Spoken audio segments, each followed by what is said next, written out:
সোহম ইস্যুতে চাপ বাড়াচ্ছে বিজেপি। তৃণমূল বিধায়ক সোহমের বিরুদ্ধে বিস্ফোরক অভিযোগ শঙ্কুদেব পণ্ডার। নিজের পিএকে মিথ্যে মামলায় আটকে রেখেছিল সোহম। চণ্ডীপুরে সোহমের জন্যই পিছিয়ে তৃণমূল কংগ্রেস। একাধিক অপরাধ, অভিষেকের নাম নিচ্ছেন সোহম। দল কেন ব্যবস্থা নিচ্ছে না প্রশ্ন তুলছেন বিজেপি নেতা শঙ্কুদেব। ঠিক কি অভিযোগ তুললেন শঙ্কুদেব? কোন কোন ক্ষেত্রে সোহমের নামে বিস্ফোরক অভিযোগ? দেবারতী রয়েছেন আমাদের সঙ্গে, জানাবে দেবারতী। দেখো, অভিনেতা সোহম চক্রবর্তী এবং তৃণমূলের চণ্ডীপুরের বিধায়ক, তার বিরুদ্ধে একাধিক অভিযোগে সরব হয়েছেন শঙ্কুদেব পণ্ডা, বিজেপির নেতা। এবং এই ইস্যুতে আগামী পরশুদিন হাইকোর্টেও তারা যাচ্ছেন। এ বিষয়ে আজকে বিজেপির পক্ষ থেকে জানানো হয়েছে। তাদের গুরুতর দুটি অভিযোগ। তার প্রথম অভিযোগ হচ্ছে, যে ব্যক্তিকে সোহম মারধর করেছে তার যে হোটেল, সেখানে বিনা পারিশ্রমিক অর্থাৎ বিনা কোনো টাকা পয়সায় তারা শুটিং করছিলেন এবং তাকে শুধু মারধর করা হয়েছে। এবং তাদের নিউ টাউন থানার পুলিশের বিরুদ্ধেও যথেষ্ট অভিযোগ রয়েছে। তাদের অভিযোগ, পুলিশ যথাযথ ব্যবস্থা নিচ্ছে না, উল্টে বিভিন্ন ভাবে ওই ব্যবসায়ীকে সমঝোতার পথে হাঁটার জন্য চাপ সৃষ্টি করছে। এবং সোহমকে দিয়েও পুলিশ একটি অভিযোগ দায়ের করেছে এবং সোহমের বিরুদ্ধে নানান অভিযোগ তাদের রয়েছে এবং এটি প্রথমবার নয় বলে দাবি শঙ্কুদেব পণ্ডার।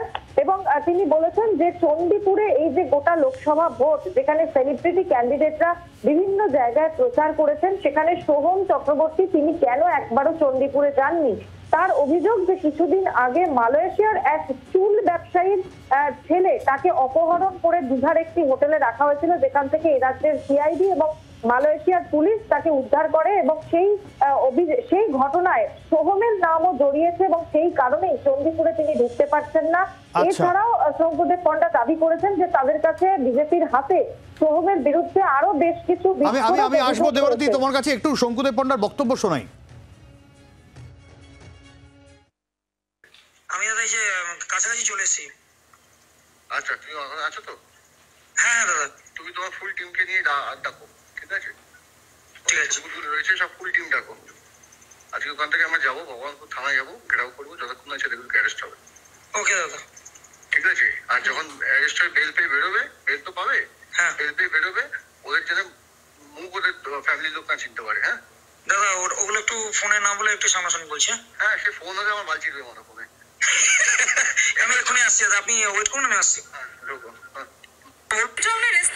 এরপরে অফিসিয়ালি তার এই পিএকে তিনি একাধিক নির্দেশ দিয়েছেন, একাধিক কাজকর্ম করিয়েছেন এবং সেই সমস্ত কাজকর্ম যখন সরাসরি অপরাধমূলক কাজকর্ম, ভারতীয় জনতা পার্টির কর্মীদের মারধর করার কাজকর্ম এবং তাদের মারধর করে তাদের আইডেন্টিফিকেশন নষ্ট করবার এবং মারবার, এই ধরনের চক্রান্ত সোহম একাধিকবার করেছেন। এবং যে শুনলেন ভবানীপুর থানায় আমি যাব, ভগবানপুর থানায় আমি যাব, ভগবানপুর থানার পুলিশকে দিয়ে তিনি আমাদের একাধিক কর্মীকে গ্রেপ্তার করিয়েছেন। শুধু দেবারতী, এ তো বিস্ফোরক কথাবার্তা। এরকম মানে যদি ওই অডিও সোহমের হয়, যেরকম শঙ্কুদেব পণ্ডা দাবি করছেন, এরকম বলা হচ্ছে যে বেল পে বাইরে এলে এমন করা হবে যাতে তার মুখ পরিবার চিনতে না পারে। দেখো, গুরুতর অভিযোগ সেটা বিজেপির পক্ষ থেকে তোলা হচ্ছে এবং শঙ্কুদেব পণ্ডা বিজেপির পক্ষ থেকে তারা দাবি করছেন যে সোহমের বিরুদ্ধে এর থেকেও বিস্ফোরক বেশ কিছু তথ্য তাদের হাতে আছে। তারা সময়ানুক্রমে সেইটা প্রকাশ্যে আনবেন এবং সোহম যে এই থ্রেট কল বা সোহমের যে কার্যকলাপ, সেটা কিন্তু সর্বতভাবেই পার্টি অর্থাৎ তৃণমূল কংগ্রেসকে ভাঙিয়ে তিনি করছেন। এবং তাদের অভিযোগ যে তৃণমূল কংগ্রেস এ ব্যাপারে যথাযথ ব্যবস্থা কি নেয় সেদিকেই তারা তাকিয়ে রয়েছেন। এবং পুলিশ মানে শেষ যে শব্দটি, যেটি কার্যত কিছুটা মিউট করে আমাদেরকে শোনাতে হচ্ছে, সেখানে যেটা দেখা যাচ্ছে যে সেখানে বলছেন যে পুলিশও তার কিছু করতে পারবে না।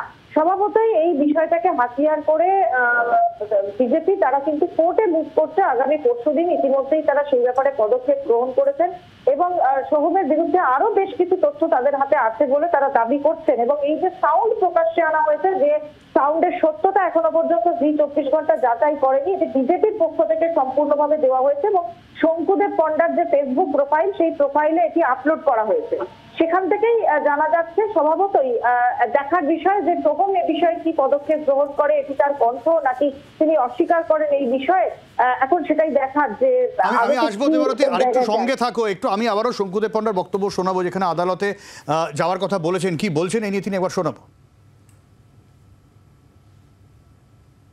আমি সরাসরি অভিযোগ করছি যে সোহম কেন চণ্ডীপুরে এবারে নির্বাচনে যাননি খতিয়ে দেখুন।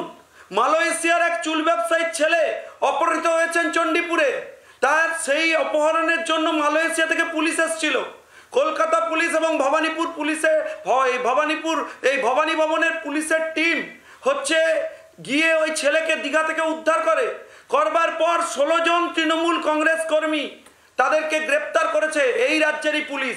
কিন্তু এই ঘটনায় যার নাম এসেছিল সোহম, এখানকার এমএলএ চণ্ডীপুর, তাকে এখনো পর্যন্ত টাচ করেনি পুলিশ।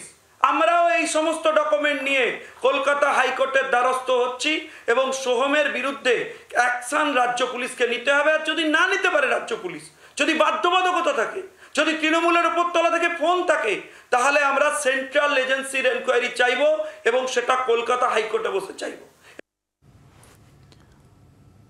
দেবরতী, তাহলে বিষয়টা স্পষ্ট, এই ইস্যুটা আদালত পর্যন্ত নিয়ে যেতে চাইছে বিজেপি। একদমই, দেখো, কারণ তাদের অভিযোগ যেমন একদিকে সোহম চক্রবর্তীর বিরুদ্ধে, অপরদিকে কিন্তু তাদের অভিযোগ রয়েছে স্থানীয় পুলিশ প্রশাসনের বিরুদ্ধেও। একদিকে নিউ টাউন থানায় যে ঘটনাকে ঘিরে এত কিছু অভিযোগ সামনে আসছে, অপরদিকে ভগবানপুর থানা সহ আরো বেশ কিছু থানার পুলিশের বিরুদ্ধে তাদের অভিযোগ যে যথাযথ ব্যবস্থা, সোহমের বিরুদ্ধে অভিযোগ থাকলেও যথাযথ ব্যবস্থা পুলিশ নিচ্ছে না। এমনকি সোহমকে ডেকে পাঠিয়ে জিজ্ঞাসাবাদের পর্যায় পর্যন্ত পুলিশ এগোয়নি বলে দাবি এবং অভিযোগ বিজেপির। এবং তারা দাবি করছেন যে এই যে নিউ টাউন থানায় যে ঘটনা বিগত কিছুদিন আগে ঘটেছে, যে হোটেল মালিকের সঙ্গে সংঘাতে জড়িয়েছিলেন সোহম, সেই জায়গায় শুধুমাত্র সোহমের তাকে একবারও এখনো পর্যন্ত ডেকে পাঠানো হয়নি, এমনকি তাকে লঘু ধারায় মামলা দেওয়া হয়েছে, এমনটাও দাবি করছে শঙ্কুদেব পণ্ডা, বিজেপির নেতা। এবং তিনি আরো অভিযোগ করছেন যে শুধুমাত্র তাই নয়, ওই যে ব্যক্তি অর্থাৎ রেস্টুরেন্টের যে মালিক, তাকে বিপাকে ফেলতে সোহমকে দিয়ে তার বিরুদ্ধে একটি অভিযোগ দায়ের করা হয়েছে। ওই রেস্টুরেন্টের মালিক তিনিও হাইকোর্টে যাচ্ছেন এবং তার সঙ্গে বিজেপিও তারা নিজেদের মতো করে তথ্য সংগ্রহ করে হাইকোর্টে যাচ্ছে বলে শঙ্কুদেব পণ্ডা আজকে সংবাদ মাধ্যমকে জানিয়েছে। অনেক ধন্যবাদ। বাংলার আওয়াজ, বাঙালির আবেগ, জি 24 ঘন্টা।